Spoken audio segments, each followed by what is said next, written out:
This is the Tree of Life, Season 23, Chapter 6. In this episode, we will be talking about affirmation, leading to acquiescence, and contrasting reverse substitution with substitution events.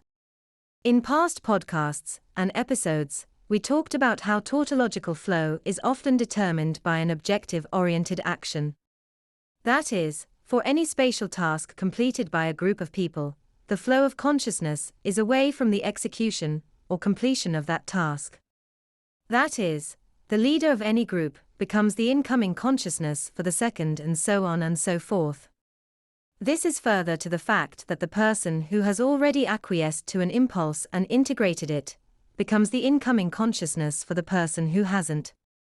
We have also talked about how when two people intersect in the absence of negation, there are manifold narratives, which are affirmed by that intersection.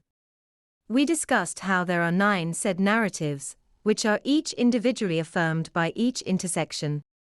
Now, in substitution events, we saw that in negation, we see descending convoluted paths, which lead to further negation, and so on and so forth. Each of these paths was said to represent the transformation of an analog or substitutionary structure to a digital one. From the standpoint of the actor on path parsimony, the first path of negation, none of these paths occurred. But from the standpoint of an observer on time parsimony, all of them did. On the alternative, when those paths are met with affirmation, leading to acquiescence, it is as if each of those acquiesced paths has already occurred linearly with all its convolution in infinite time. Thus, the moment of acquiescence is, from the standpoint of time parsimony, the moment of causal reordering. This means, for example, if one of those paths is not fully executed or is interrupted, this is a reflection of that causal reordering pursuant to time parsimony. This is what we see in reverse substitution events. In those events, the path is interrupted somehow before execution, leading to the incoming consciousness taking on the acquiescence of the outgoing consciousness. Thus, during these reverse substitution events, we see the tautological flow of consciousness from vessel to vessel. Intersections can, however, often create shifts in objective-oriented goals. We see that these intersections are further to time parsimony, that is, they incorporate retrospectively the history of the path of execution. Thus, affirmation producing acquiescence, in the absence of negation, sees first a redirection in the flow of consciousness from vessel to vessel, as one objective substitutes for another, and then a new flow. We see this because, usually these intersections relate to preferential expectation matching and hierarchy, reversing the priority first, before redirecting the flow of consciousness from vessel to vessel.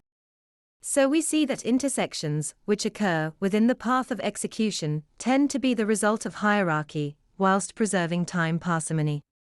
In effect, shifts from one objective-oriented goal to another without negation, that is, not preference shifting, follows from an intersection with some observer. In the past we have talked about reverse substitution, as if it merely causes recurrence of the impulse integrated by the incoming consciousness. But in fact, what we are seeing is infinite time expressed between the moment of acquiescence and the execution manifest in time parsimony. In other words, that single path is followed linearly along infinite time before it has even occurred. The intersection comes by consequence of a causal reordering within time parsimony to reflect corrections for that history. Time is thus elastic.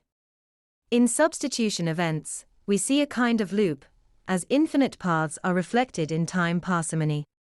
In reverse substitution, we see a single path, fully expressed, with its history reflected in time parsimony. This means, for example, that the intervention of some observer from time parsimony can only ever reflect a higher objective than that facilitated by the execution itself. That's the end of the podcast for today.